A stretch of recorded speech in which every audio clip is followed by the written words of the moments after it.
जळगाव खान्देश जिल्ह्यातील यावल तालुक्यातील डोंगर कठोरा येथील अच्युत धनाजी चौधरी विद्यालयात सन 1996-97 मध्ये इयत्ता 10वी शिकणारे विद्यार्थी तब्बल 28 वर्षांनंतर एकत्र येत सर्वांनी स्नेहमिलन सोहळा आयोजित केला होता। या निमित्ताने एकत्र आलेल्या सर्व विद्यार्थ्यांनी कार्यक्रमाच्या सुरुवातीला आपल्यातील दिवंगत साथीदारांना भावपूर्ण श्रद्धांजली अर्पण केली। त्यानंतर विद्यार्थी-विद्यार्थिनींचा परिचय घेण्यात आला व छोटेखानी मेजवानी म्हणून डॉक्टर चंदन राणे यांनी आपल्या मधुर आवाजातील गाणे सादर करून मित्रमंडळींचे स्वागत केले। तसेच डोंगरदा दत्त महाराज मंदिर ट्रस्टचे संत महाराज श्री स्वरूपानंद महाराजांनी विद्यार्थी-विद्यार्थिनींना आपण शाळेत असतो तेव्हाचा अनुभव आणि आज रोजीचा अनुभव यात काय फरक आहे हे समजावून सांगितले। सोशल मीडियाच्या माध्यमातून एकत्र आलेल्या सर्व विद्यार्थ्यांनी शाळेतील आपापले अनुभव कथन केले।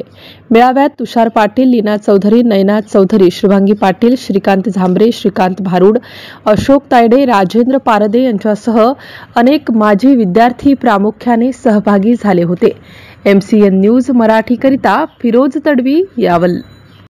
आपण आज आपल्या गावामध्ये आपल्या मंदिरामध्ये या ठिकाणी गेट टुगेदरच्या निमित्ताने एवढ्या वर्षातून एकत्रित आलेला आहात। इंग्रजीतून गेट टुगेदर आणि मराठीतून म्हणायला गेलं तर काय म्हणतात? स्नेह संमेलन। तर गेट टुगेदर असं खूप लांबचं वाटतं आणि स्नेह संमेलन हा शब्द खूप जवळचा वाटतो। स्नेह म्हणजे प्रेम, म्हणजे भेटणे आणि जाणे असा त्याचा अर्थ केला आपण। तर एक स्नेहाचं प्रेमाचं नातं असतं। आपण आपल्या बॅचच्या पोरांना मिळत असतो, भेटत असतो आणि एकमेकांचे दुःख सुख शेअर करत असतो। बरेच गेट टुगेदर इथे झालेले आहेत। तर मी मुद्दाम या ठिकाणी प्रत्येकाला देशाचा अभिमान असायला पाहिजे आणि म्हणून आपण जेव्हा शाळेमध्ये होतो तेव्हा प्रार्थनेच्या नंतर सर्वात शेवटची घोषणा असायची, भारत माता की जय।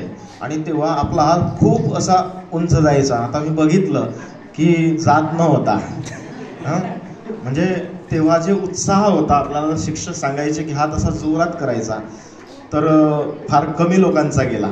म्हणजे याचा अर्थ आता आपण विद्यार्थी दशेतून बाहेर निघालो आहे। परंतु मुलं आणि 70च्या मुली, 70ची मुलं होते आणि 70च्या मुली होत्या, परंतु तो भाव होता त्यांचा बोलण्याचा की त्या मुली नाही म्हणत होत्या, ज्या आज आजा झालेल्या आहेत। प्रेमाने एकत्र येणं आणि सर्वांचे सुख दुःख वाटून घेणं। प्रत्येक जण आता कोणी मोठं असतं, कोणी छोटं असतं। आपली शाळा चालू असते, विद्यार्थी दशा असते, तो श्रीमंत असतो, गरीब असतो, एकाच बेंचवरती बसलेला असतो, जे एकच व्यवस्था सर्वांसाठी असते। गर्भासाठी पण तीच आणि श्रीमंतासाठी पण तीच व्यवस्था आपल्या शाळेमध्ये असते। तर याच्यामध्ये आज समतोल राखला जातो शिक्षण पद्धतीमध्ये। कोणतीही शिक्षण पद्धती घ्या, त्याच्यामध्ये गरीब आणि श्रीमंत हा भेद नसतो, एकत्रपणा असतो।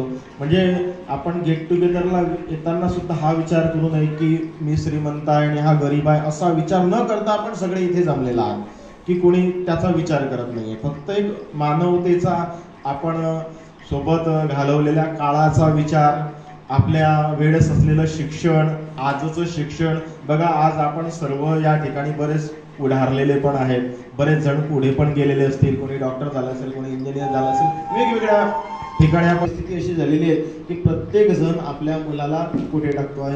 कॉन्व्हेंटला टाकतोय, उच्च शाळेमध्ये टाकतोय। सरकारी शाळा जवळजवळ बंद होण्याच्या मार्गावर आलेली आहे। कारण काय?